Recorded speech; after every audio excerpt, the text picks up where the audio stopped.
What do we lose when we trade authenticity for approval? Every time we say yes when we mean no, or hide our true selves to fit in, we chip away at our core. We become experts at pleasing others, but strangers to ourselves.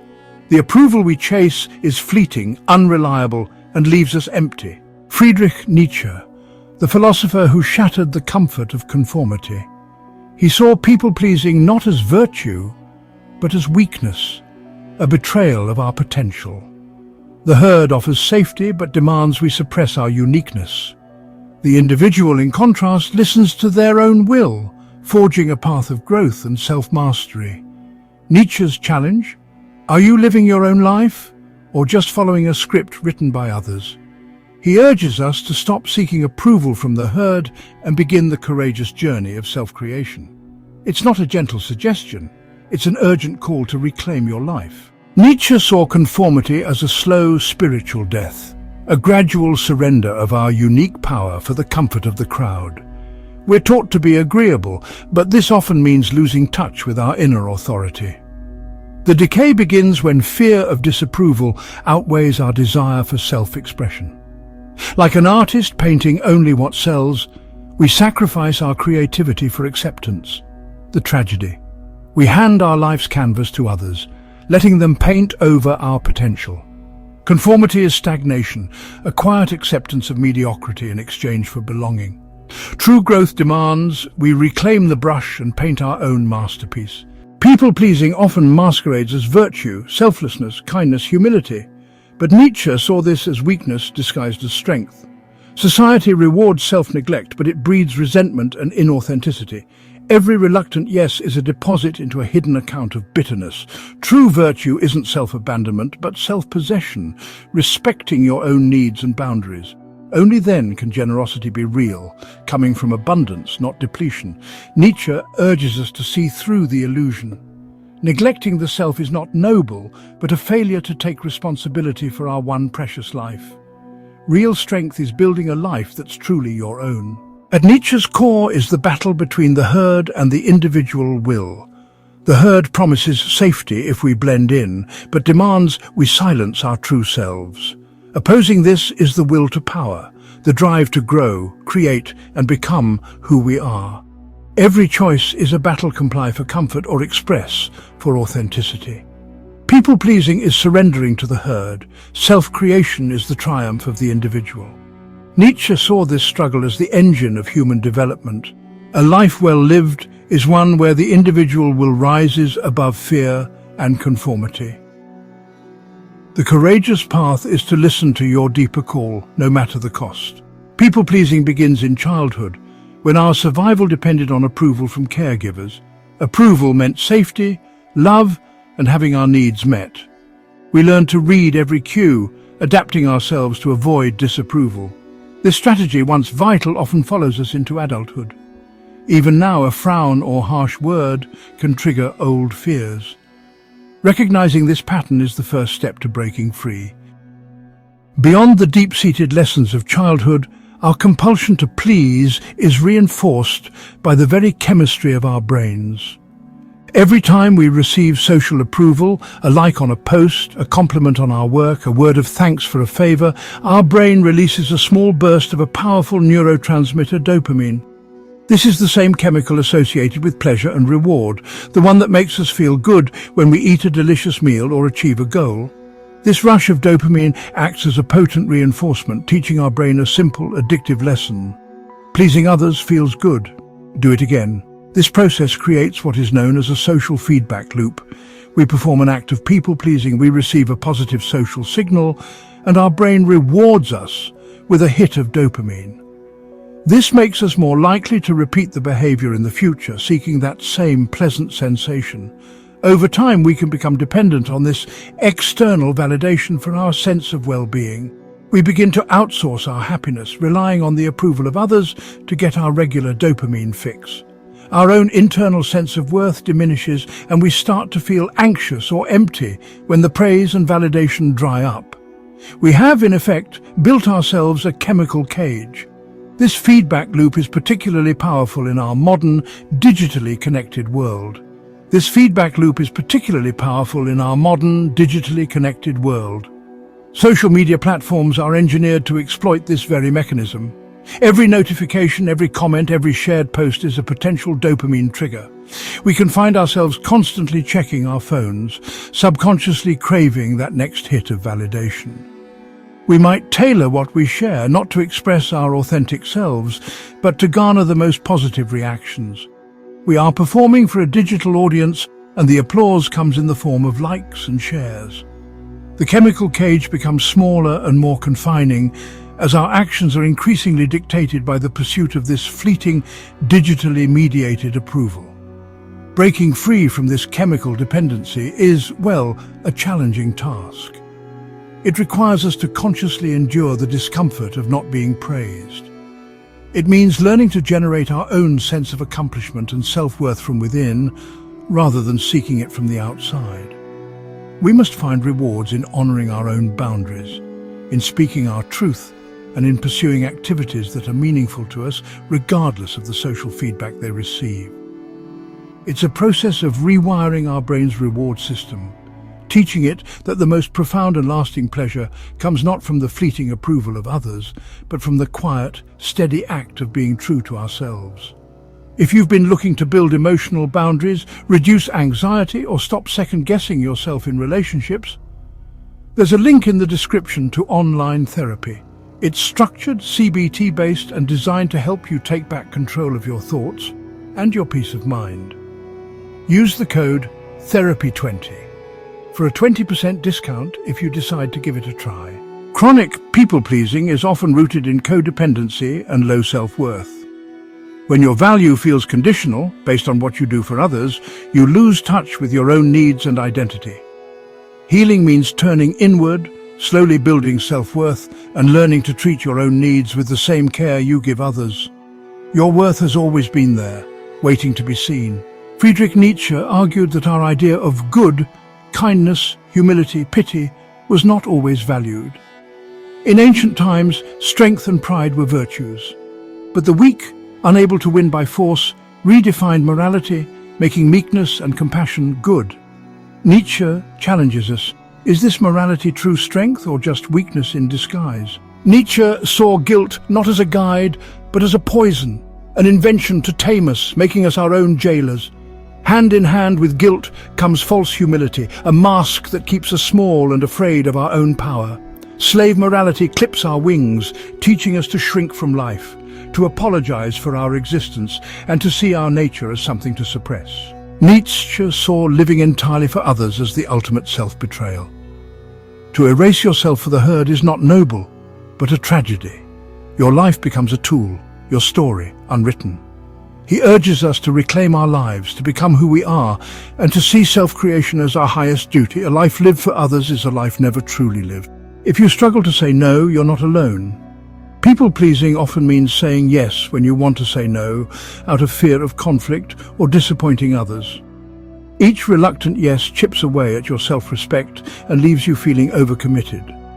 Learning to pause and check in with yourself before responding is the first step to reclaiming your time and energy. A thoughtful no is an act of self-respect and the beginning of living true to yourself. Another clear sign you are trapped in people-pleasing is a constant, gnawing hunger for external approval. Your sense of well-being becomes perilously dependent on what other people think of you. You find yourself constantly scanning for signs of validation, a compliment, a word of praise, a positive comment. When you receive it, you feel a temporary sense of relief and worthiness. But when it is absent, or worse, when you sense disapproval, you're plunged into a state of anxiety and self-doubt. Your emotional state is not your own. It is a volatile stock market that rises and falls with the opinions of those around you. This is really a precarious and exhausting way to live. This hunger for approval leads you to prioritize being liked over being authentic.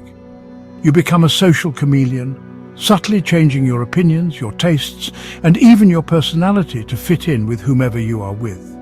In a conversation, you might find yourself agreeing with a viewpoint you privately disagree with, simply to avoid friction and gain acceptance.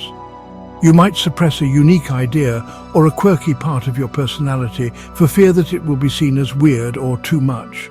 You are constantly performing, curating a version of yourself that you believe will be most palatable to your audience, whether that audience is your boss, your partner, or a group of strangers. The tragedy of this behavior is that you rob the world and yourself of who you truly are. You believe that if people knew the real you, with all your unfiltered thoughts and unconventional ideas, they would reject you. So you offer them a polished, edited, and ultimately hollow version of yourself instead. But the approval you gain for this facade is never truly satisfying. Deep down, you know that they do not like you, they like the character you are playing. This creates a profound sense of loneliness, the feeling of being unseen even when you're surrounded by people who seem to admire you. This constant search for validation is a sign that you have outsourced your sense of self-worth. You are looking to others to tell you that you are good enough, smart enough, or worthy enough. The antidote, as Nietzsche would argue, is to begin the difficult work of cultivating your own self-respect. The antidote, as Nietzsche would argue, is to begin the difficult work of cultivating your own self-respect. It is about learning to be your own source of validation. It means having the courage to express a dissenting opinion, to share a passion that others might not understand, and to stand firmly in your own truth.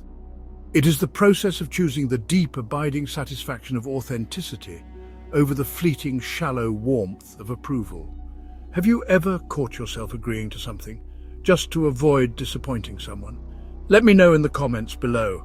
I read every single one. Perhaps the most corrosive sign of advanced people-pleasing is the slow accumulation of emotional exhaustion and resentment. On the surface, you may appear cheerful, capable, and endlessly giving. You are the one everyone can count on, the person who never complains. But beneath this accommodating exterior, a different reality is taking shape. You feel perpetually tired, not just physically, but in your very soul. The constant effort of managing others' emotions, anticipating their needs, and suppressing your own takes an immense toll. This is the profound fatigue that comes from living an inauthentic life, from the endless performance of being someone you are not. This exhaustion is almost always accompanied by its bitter twin resentment. Every time you say yes when you mean no, a small, silent seed of bitterness is planted. You may not even be conscious of it at first, but as these instances multiply, that bitterness begins to grow. You start to feel a simmering frustration toward the very people you are trying so hard to please. You might find yourself thinking, after all I do for them, can't they see how tired I am? Or why am I the only one who ever makes a sacrifice? This resentment is the poison that seeps into your relationships, turning what should be genuine connection into a transactional arrangement built on unspoken debts. This inner state of exhaustion and resentment creates a painful paradox. You work so hard to maintain harmony and be liked, yet your internal world is anything but harmonious. You might become passive-aggressive, making sarcastic comments or using a sigh to signal your displeasure without ever addressing the issue directly. You may feel like a victim, trapped by the demands of others, without acknowledging that you are the one who handed them the key to your own cage. This hidden anger can leak out in unexpected ways, damaging the very relationships you sought to preserve through your pleasing behavior. If you recognize this pattern of feeling drained and secretly angry, it is a clear signal that your strategy for living is failing you. It is a sign that your soul is protesting against the constant self-neglect. This is not a sustainable way to live. The exhaustion is your body telling you it has no more to give. The resentment is your spirit telling you that its needs are being violated. Heeding these signs is not selfish, it is essential. It is the urgent call to stop abandoning yourself, to begin setting boundaries, and to learn that true kindness must, without exception, include kindness toward yourself. Nietzsche's remedy for people-pleasing is to reclaim your will to power, not as domination but as self-mastery and self-overcoming. This force within you seeks to grow, create and shape your own destiny. Shift your focus from external validation to internal command. Each authentic choice strengthens your inner resolve. Take the chisel of your life into your own hands, become the author of your existence. While Nietzsche provides the fiery motivation to break free, the ancient philosophy of Stoicism offers us a practical shield for the journey. The Stoics, like Marcus Aurelius and Epictetus, were masters of inner tranquility. They understood that the primary cause of our suffering is not external events, but our judgments about them. They taught that the opinions of other people, their praise, their criticism, their approval or disapproval, are fundamentally outside of our control. To base our peace of mind on something so fickle and external is to build our house on sand. The Stoic solution is to cultivate a rational indifference to both praise and blame. This is not a cold, unfeeling detachment. It is a profound liberation. Imagine being able to perform an action because you have judged it to be right and true, and then being completely untroubled by the reaction it receives. When you are praised, you accept it gracefully, but do not become inflated by it because your self-worth does not depend on it. When you are criticized or misunderstood, you can consider the feedback rationally, but you are not crushed by it because you are not seeking your value in their eyes. Your emotional stability comes from your own virtuous intentions and actions, which are the only things truly under your command. This is the Stoic shield. To cultivate this indifference, the Stoics would advise a daily practice of reflection. You must constantly remind yourself of the distinction between what you can control and what you cannot. You can control your intentions, your judgments, and your actions. You cannot control how others will interpret them, what they will say, or how they will feel. When you feel the sting of disapproval or the seductive pull of praise, you can pause and tell yourself, this is just an opinion. It is an external event. My inner peace and my virtue are untouched. This practice slowly builds a fortress around your inner self, protecting it from the turbulent weather of social opinion. By adopting this Stoic mindset, you give yourself an immense psychological advantage in the fight against people-pleasing. When the fear of disapproval arises as you prepare to set a boundary or say no, you can meet it with this rational shield. The fear loses its power when you genuinely believe that another person's reaction is not your responsibility and has no bearing on your intrinsic worth. You become free to act in accordance with your own values, not in response to the anticipated judgments of others. You become, as the Stoics strive to be, an unshakable citadel, secure in your own reasoned principles. While philosophy gives us the why, modern psychology provides us with the how. Cognitive behavioral therapy, or CBT, offers practical tools for changing people-pleasing habits. CBT teaches us that our feelings and behaviors come from our thoughts and beliefs, not just events. By identifying and reframing distorted thoughts, we can break free from old patterns. Testing new behaviors in real life shows us that feared outcomes rarely happen. With practice, you become the architect of your mind, building self-respect and quiet confidence. Setting boundaries is the most powerful step to break free from people-pleasing. A boundary isn't a wall. It's a line that defines where you end and another begins. Saying a sacred no is an act of self-respect, not rejection. Start small, practice often, and remember, each boundary you set affirms your worth and teaches others how to treat you. People-pleasing costs more than time and energy. The true price is the slow erosion of your individuality, your unique voice, perspective, and creativity. Each small concession chips away at your authentic self until you become a copy in a world full of echoes. The world needs your true voice. Reclaiming your individuality is not indulgence, it's a necessity for a meaningful life. People-pleasing dims life to muted greys, trading authenticity for approval. Joy is tempered, sadness hidden, anger suppressed. You watch life pass by, safe but caged. Nietzsche said, "Become who you are. Embrace your passions, convictions, and emotions. Only then can you fill your canvas with bold colors and live a life that is truly your own." After exploring Nietzsche, psychology, and the journey to selfhood, we arrive at a question only you can answer. Are you living as an echo, reacting, blending in, seeking approval, or as a voice, originating from within, authentic and true? The higher we soar, the smaller we appear to those who cannot fly. If this video stirred something in you, if you felt even a small shift in the way you see yourself, your boundaries, or the people you've been trying so hard to please, then don't let that awareness fade. Like the video to reinforce the message and help more people break free from the same cycle. Subscribe if you're ready to dive deeper into emotional mastery, psychology, and timeless wisdom from minds like Nietzsche, Jung, and others who saw the human condition with terrifying clarity. And, before you go, there's a link in the description to online therapy. If you're ready to take your inner growth to the next level with real science-backed tools, it might be exactly what you need right now. And finally, I'd love to hear your thoughts in the comments. What's one people-pleasing habit you're letting go of after today?